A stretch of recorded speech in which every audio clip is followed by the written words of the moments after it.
L'échiquier est un damier comprenant 32 cases claires et 32 cases sombres, comprenant donc au total 64 cases. Les pièces blanches jouent le premier coup, puis les joueurs jouent à tour de rôle en déplaçant à chaque fois une de leurs pièces. Chaque pièce se déplace de façon spécifique. Il n'est pas possible de jouer sur une case occupée par une pièce de son propre camp. Lorsqu'une pièce adverse se trouve sur la case d'arrivée de la pièce jouée, elle est capturée et retirée de l'échiquier. Lorsqu'un roi est menacé de capture, on dit qu'il est en échec. Si cette menace est imparable, on dit qu'il est échec et mat, et la partie se termine sur la victoire du joueur qui mate.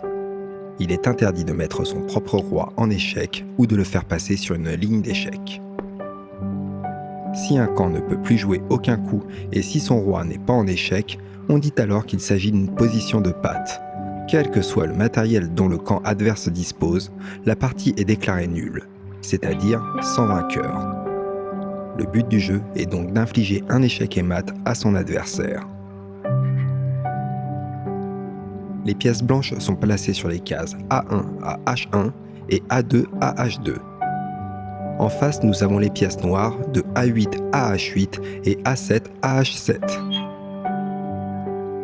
Les tours sont placées aux quatre coins du plateau, A1 et H1 pour les blancs, A8 et H8 pour les noirs.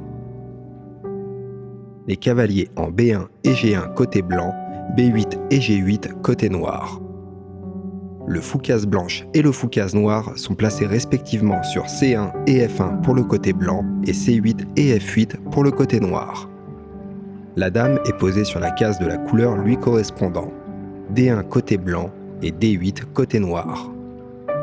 Le roi, quant à lui, remplit la dernière case restante de la ligne, E1 pour le côté blanc, E8 pour le côté noir. Enfin, les 8 pions de chaque couleur remplissent la colonne A2 à H2 pour le côté blanc, A7 à H7 pour le côté noir. Le déplacement de la tour se fait en colonne horizontalement ou verticalement.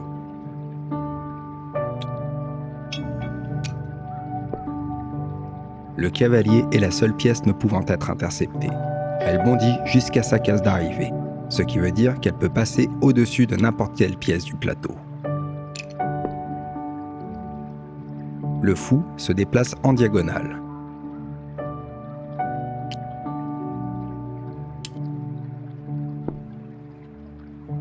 La dame peut se déplacer en colonne et en diagonale.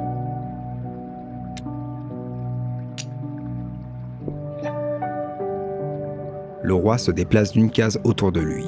Il ne peut cependant pas s'approcher à moins de 2 cases du roi adverse. Il dispose aussi, une fois par partie, d'un des 2 mouvements spéciaux, le grand roc et le petit roc. Le roc peut être joué uniquement si le roi et la tour correspondante n'ont pas été déplacés durant la partie. Le grand roc consiste à déplacer le roi en colonne C et la tour de la colonne A en D. Le petit roc, quant à lui, de déplacer le roi en colonne G et la tour H en F. Pour effectuer un roc, aucune pièce ne doit se trouver entre le roi et la tour concernée. Le roi ne peut être en échec au moment du départ et ne peut se mettre en échec sur sa case d'arrivée, ainsi que sur les cases séparant ces 2 dernières. Le pion capture une pièce uniquement vers l'avant en diagonale et se déplace d'une seule case verticalement en direction du côté adverse. Chacun des pions peut se déplacer de 2 cases à la fois lors de son tout premier déplacement. La règle spéciale de la prise en passant peut être alors exercée avec un pion adverse autour de celui-ci.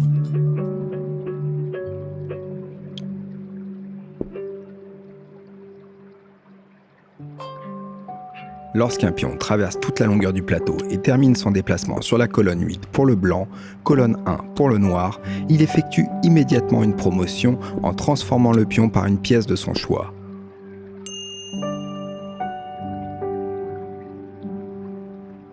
Les parties peuvent se terminer par une victoire pour un camp dans le cas d'un échec et mat ou de l'abandon d'un joueur, ainsi que perte au temps lorsqu'un des 2 joueurs dépasse son quota de temps de réflexion. Les parties peuvent aussi se terminer par une partie nulle, c'est-à-dire sans vainqueur. Lors d'un accord mutuel des 2 joueurs, à partir de la 3e répétition d'une même position avec le même joueur si un des deux joueurs l'exige. Lorsque survient un pat, avec la règle des 50 coups fixée actuellement à 75 coups écoulés depuis la dernière capture ou la dernière poussée d'un pion. Par l'impossibilité de mater, s'il n'existe aucune suite de coups qui peut mener au mat de l'un ou de l'autre joueur, lorsqu'un joueur perd autant et que l'autre joueur n'a pas suffisamment de matériel pour gagner.